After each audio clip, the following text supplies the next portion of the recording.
2025 is around the corner, and I know a lot of you are thinking about New Year's resolutions. But now, let's be real. How many times have you set fitness goals only to give up by February? This year, we're doing things differently. I'm here to show you how to set realistic fitness goals that you can maintain and achieve. Whether you are a beginner or ready to take your fitness to the next step, these 5 steps are going to help you all year long. So for the first step, what I want you to do is I want you to set the goal. So meaning you must make it measurable. So don't just say I want to get fit. Say something like I want to lose 10 pounds in the next 3 months, or I want to go to gym 3 times a week. See, that's a measurable goal. That's a realistic goal. So for step 2, what you want to do is you want to make it achievable. You want to go for consistency. You do not want to go for perfection.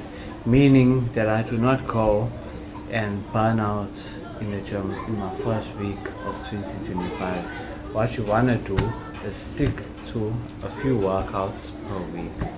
Whether if you're only doing one workout, even if you're just doing squats, for example. Say you want to grow a big bum.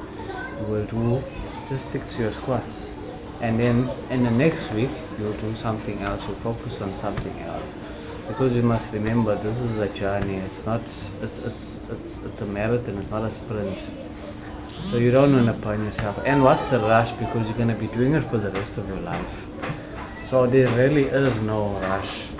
It's like brushing your teeth every morning. That's what I compare fitness and exercise to, is brushing your teeth in the morning.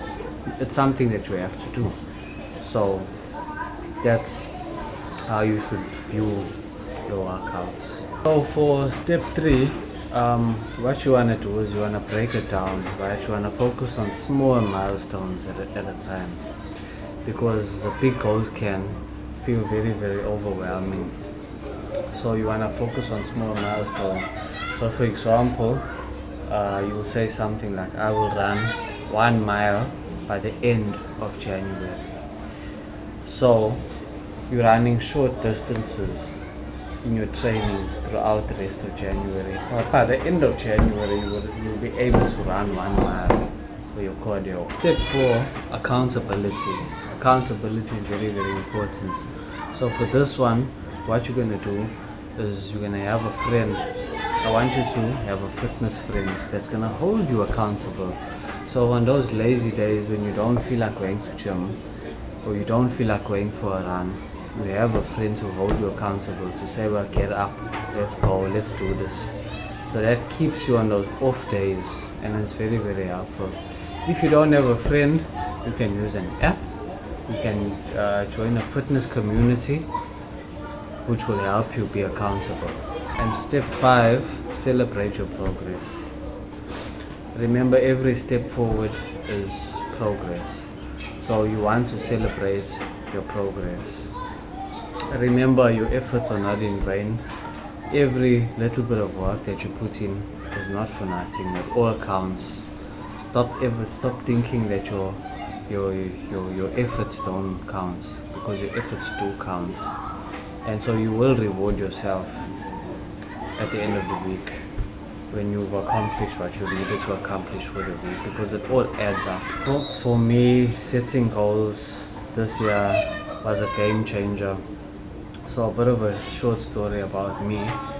What happened with me is, a few years ago, like around COVID time, I used to train, and what happened was I was training so hard I ended up with a hernia. Inguinal hernia. I don't know if you know about that. What's an inguinal hernia? But it's a piece of your intestine that it's a weakening of your diaphragm. So a piece of your intestine pushes through like that. So I got a shock when I looked at it, and now you start getting paranoid. You start looking on Google, searching, what is this? And now Google will just tell you that you're dying. So they said, stop training, do this, do that, don't lift any heavy weights. And so I believed it. I stopped until I could afford to get the surgery. but I still haven't done the surgery. So that stopped me for 3 years straight. 3 years straight, I never trained from 2020 till now. In 2024, in the beginning, I started training again because I couldn't handle not training. I couldn't handle, I felt like my purpose was just going to waste. So I just decided, hey, I'm gonna start again. I went skinny. You see, now I'm a bit thin now, but I was like very, very skinny. So I thought, hey, I need to put on 10 kgs. So what I did was, I started to gym again, and then I started light, like a beginner again. I started light.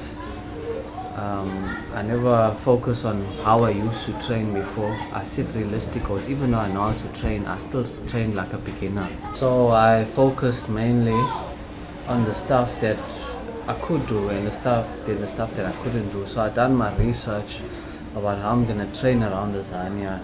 The lifts that I couldn't do, like I couldn't do deadlifts, I couldn't do squats. Like those are the two main things when you have an inguinal hernia. Anything that's bent over, anything that's you're using your diaphragm, your core, I would stay away from.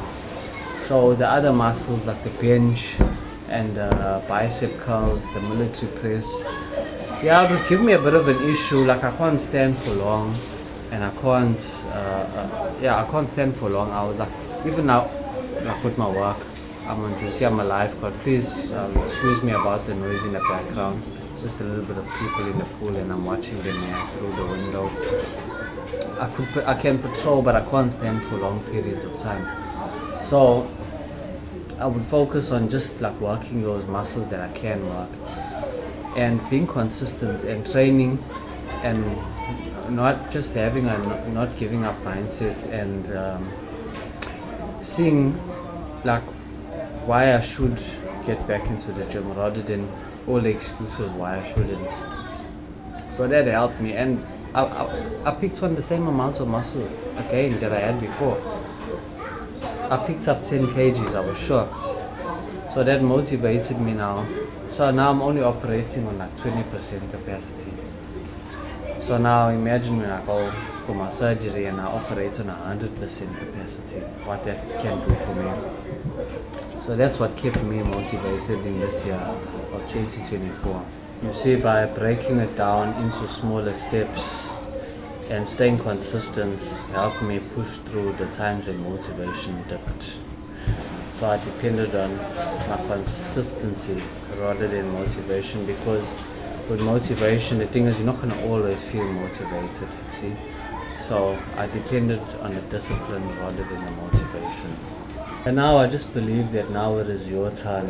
What is your fitness goal for the year of 2025? Drop it down in the comments below and let's tackle it together.